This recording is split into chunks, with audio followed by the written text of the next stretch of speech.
कधीच नाही चुकणार तुमचे फेवरेट टीव्ही शोज झी5 सोबत, तेही एकदम फ्री। सीता, मी मांज्याशी बोललोय आणि माझा शिवावर विश्वास आहे।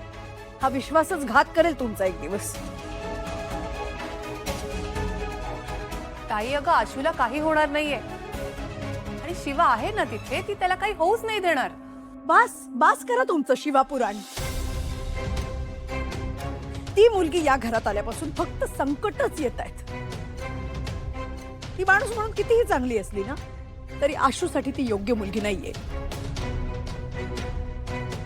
आज आशूवर जी काही परिस्थिती आली आहे त्याला जबाबदार तीच आहे। सीता, हे असं बोलून काही होणार नाहीये। तू जरा शांत राहा आणि स्वतःला त्रास करून घेऊ नकोस।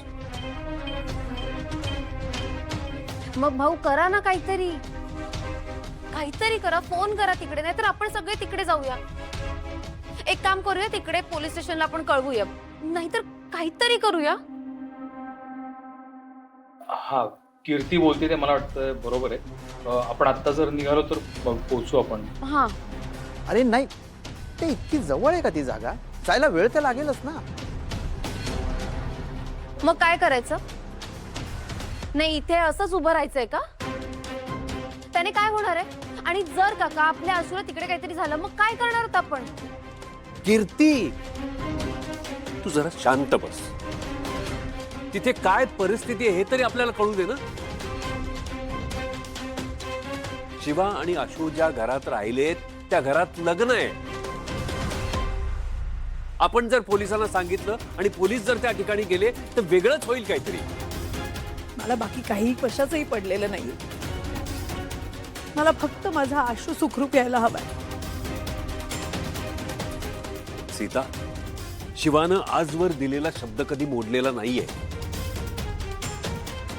आणि शिवाचं आशूवर किती प्रेम आहे हे आपल्या सगळ्यांना माहिती आहे। शिवा लवकरच आपलं आशूशी बोलणं करून देईल, तेव्हा आपण कोणीही तिथे जाण्याची घाई करण्यात काही अर्थ नाहीये। ठीक आहे, तुम्हाला नाहीये ना तुमच्या मुलाची काळजी? मला आहे, मी जाते। सीता, नाही, मला माझ्या मुलासाठी जावंच लागेल आणि मी जाईन। सीता, रागाच्या भरात काही करू नकोस। सीता, मागं सीता। आई, काय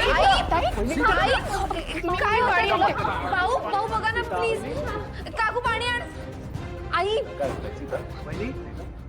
आई, आई इथे बस, बस इथे बस। काकू पाणी आण ना। झी5 ॲप डाउनलोड करा आणि पहा सर्व एपिसोड्स एकदम फ्री।